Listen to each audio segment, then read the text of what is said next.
Hi friends, Chris Hardy here. I'm the Associate Pastor at West Lawn United Methodist Church, and again I want to say thank you for joining myself and Pastor Jeff as we continue along with our current series, the Sermon on the Mount, found in the Gospel of Matthew, chapters 5 through 7. Interestingly enough, I had a young man come into my office the other day at West Lawn, and he says, Pastor Chris, I've been having lustful thoughts recently. So I turned to him and said, okay, I get it.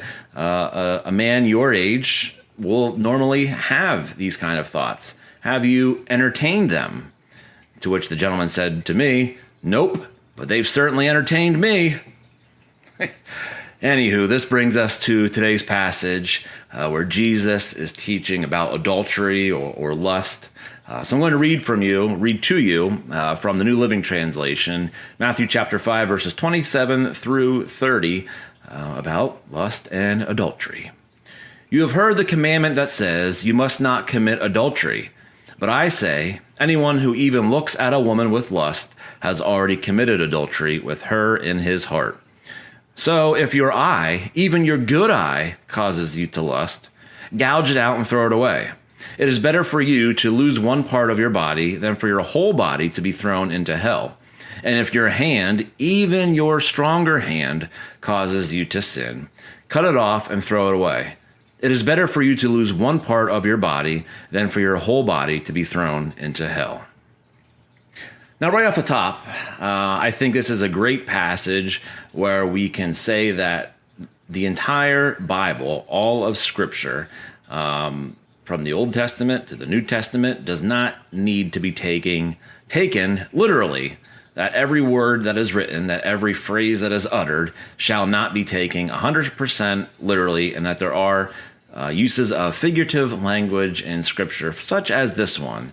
I do not believe that Jesus wants us to take a cold spoon and gouge out our eyeball, nor do I believe that Jesus, who does not believe in violence, I believe that as well, wants us to take a meat cleaver and chop off our right hand for those that throw a baseball with our right hand, or left-handed people.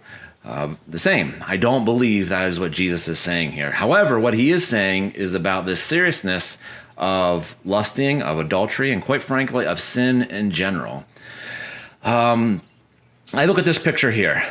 This picture here has made its way throughout the internet the past couple of years. Apparently it's a stock photo, but it's labeled the distracted boyfriend. And as you can see here, there's this young man who is walking with another young woman, probably his girlfriend by the title here.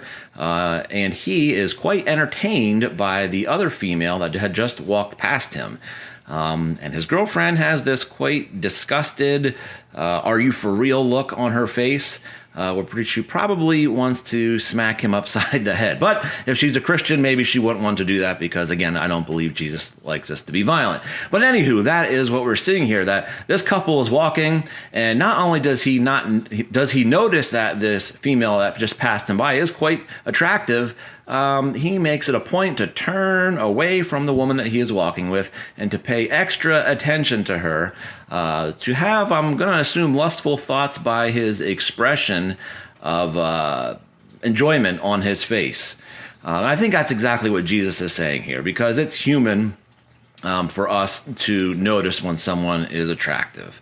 That is not the kind of lust or adultery that Jesus is talking about here, that we've committed adultery just by knowing or observing that, yes, that person is attractive. No, what he is saying is what matters in our hearts. And has our heart been changed? Are we being committed to our spouse, to our girlfriend, even here in this picture, not just in our actions, but in our hearts and our thoughts as well?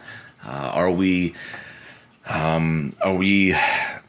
committing adultery by spending time in deliberate and repeated thoughts, playing out those fantasies in our minds that would, if we would act upon them, be considered evil and obviously to be considered sinful? So it's the what's in our heart. Yes, that girl's pretty. Great. Move on. That guy in this picture, he could have noticed that, said, yep, she's pretty. I'm happy with the one I have here that I am married to or I'm going to be married to. But instead, did an about face and said, wow, I'd like to have that. That's what Jesus is talking about.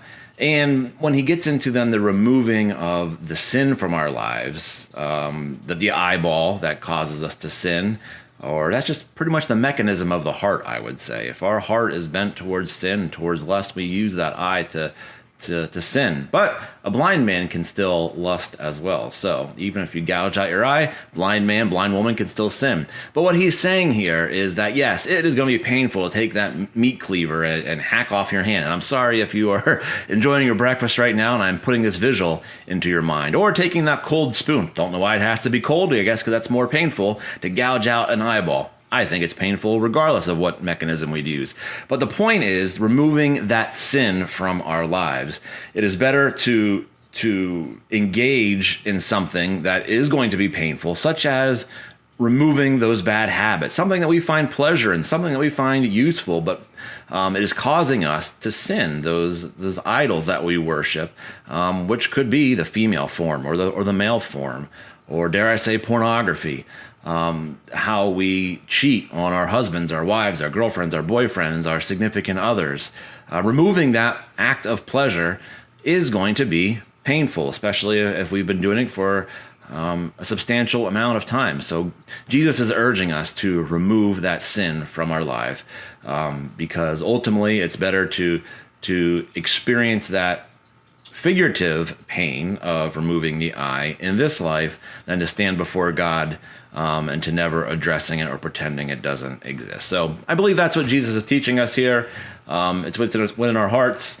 So men and women, yes, it is natural to know that another person is attractive, but that isn't what Jesus is speaking about here. But do not be this man, or which also could be a woman, turning to check out another woman or man or whatever that may be. Friends, I hope this has been helpful for you. I hope you've enjoyed me trying to navigate this very sensitive but yet very real topic and our application of faith as Jesus is teaching us here on the Sermon on the Mount. Friends, may God be with you until we meet again.